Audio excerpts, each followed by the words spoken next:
Hey gang, it's me, Dr. Steve, your Patriot Professor, or on weekends, your back porch professor, giving you analysis of the rise of the new conservative age, which you're not going to hear anywhere else.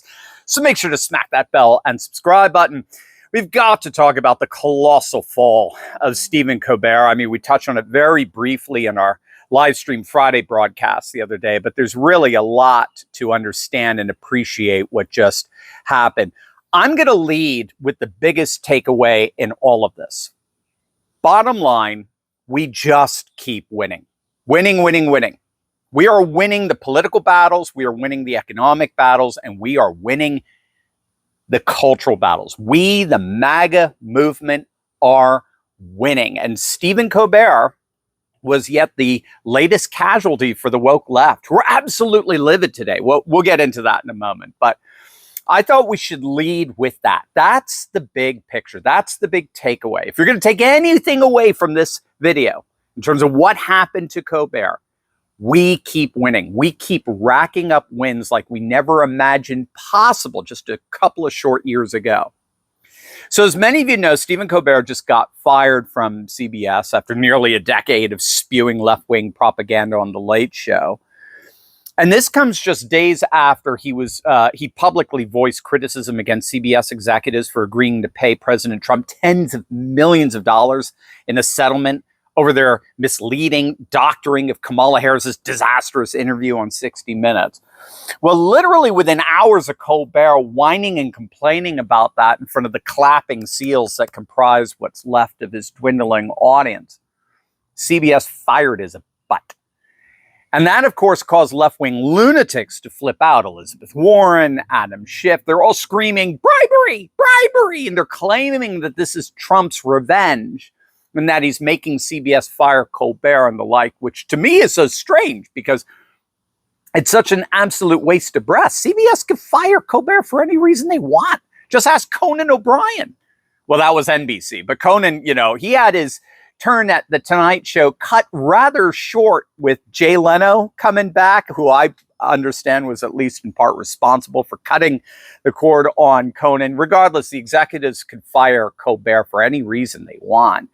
And if Trump wanted him fired as part of the settlement, so be it. Again, just ask Tucker Carlson. I mean, he was canned right after Rupert Murdoch settled with Dominion Voting Systems a couple of years back. So all this talk of Trump's a dictator, he's an authoritarian, forcing CBS executives to fire TV personalities critical of his administration, it's just such utter rubbish. Colbert was a clown. He was a late-night supposed comedian who, in the end, only ended up destroying himself. And that is, unfortunately for him and for the woke left, the cold, hard truth in all of this. The real numbers, the financial data behind the firing tell a very different story. It's now being reported that CBS was hemorrhaging $40 million a year on Colbert's show. Think about that, $40 million down the drain annually, despite being the #1 rated talk show. We'll talk about the collapse of late night television as a whole in a moment. I'm a huge Johnny Carson fan, and I'm going to show you how far late night television has fallen. But if you could believe this, Colbert's show cost $100 million every year to produce. I kid you not. $100 million a year to produce. Colbert's salary alone was $15 million. But here's where it gets really bad. And again, the numbers simply don't lie. Colbert's advertising revenue has collapsed by 50%. And again, we could see why. When you compare the viewership that he gets with David Letterman's show that he inherited, it's frankly embarrassing. Letterman, at his height, averaged 7.8 million viewers. Colbert, if he's lucky, if he's having the greatest show of his career, is pulling in 2 million. For you math nerds, that's a 70% viewership decline. Let that hit you. Colbert has lost 70% of the Late Show's viewers. I'm one of them. I used to watch Letterman all the time. His Don Rickles interviews are the best. Check them out on YouTube. Whenever Rickles was on Letterman, I laughed off the couch. They had a perfect rapport. Same with Norm Macdonald, again, one of my favorite Letterman guests. Colbert lost me and millions of others precisely because, ironically, in the end, he didn't want us.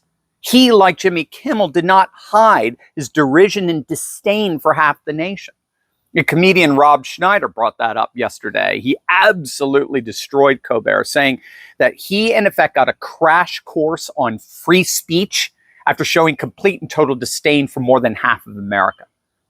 Schneider nailed it. When you are routinely, night after night, crapping on more than half the nation, don't be surprised if not too many people show up to watch your show. Now, bigger picture, this isn't just about Colbert. The entire late night format is dying. NBC's Tonight Show cut from 5 episodes to 4 episodes per week. Jimmy Kimmel's dying show is reportedly next on the chopping block. Seth Meyers, second only to Kimmel in his cringeworthiness, he actually had to fire his band to cut costs. And there's a clear reason why late night television is collapsing. Back in the day, we Americans put politics to bed at night, probably every night around 6 p.m. We were a very politically engaged population, no question. But back in the day, during Carson's day, we put politics at bed at night. And when primetime television hit, it was solely there to entertain the nation. Right back in the 70s, it was Donnie and Marie, or The Incredible Hulk with Lou Ferrigno. I loved that as a kid. Or Three's Company, or WKRP in Cincinnati. Or the 80s, you had Dallas, you had Dynasty. As a nation, we put politics to bed around dinner time, and primetime sought solely to entertain us. And then late night, particularly Johnny Carson, then followed by David Letterman, Jay Leno, they followed suit. Carson, in fact, went out of his way to avoid political activism. There's a great clip of him being interviewed by Mike Wallace of 60 Minutes from over like 40 years ago, when Wallace pushed Carson as to why he wasn't more activist in the political sphere. And Carson's like, because I'm a freaking comedian. My job is to entertain, to lighten, to cheer up, and bring smiles to people's faces at the end of what are often long, hard days. That's my job. And he said it explicitly, that if he, as a late night television host, were ever to get explicitly political, it would destroy late night television. It would destroy late night television. That was simply the kind of discernment that came with the kind of wisdom that prevailed over the late night industry during the age of Reagan's America. But it also turned out to be rather prophetic, didn't it? What happened during the Trump era, starting in 2017, was that Colbert slowly turned what was supposed to be a late night comedy show into a rabid left-wing political propaganda rally. He created an audience of maybe 1 to 2 million left-wing fanatics, and in the process ended up completely tanking what Carson and Letterman had handed down to him. Back in the day, Johnny Carson alone could score 9 million viewers in a single night. In fact, nearly 20 million people watched his Tonight Show farewell. I was one of them. Today, by comparison, if Carson was getting 9 million viewers in a single night, you ready for this? 9 million in a single night, just Johnny Carson alone. As of 2017, late night viewership of ABC, CBS, and NBC combined barely broke 4 million. Combined. And here's the key lesson, the proverbial takeaway in all of this. During the Carson years, politics were merely a part of life. During the Colbert years, politics became life. To me, that's really the key difference between the two tenures. During Carson and Letterman years in our nation, politics were a part of life. We could put politics to bed at night. For Colbert and the rabid lunatics infested with TDS, politics became life. And by politicizing everything, particularly by wokeifying everything, they ironically only ended up destroying themselves. Colbert was but the first to go.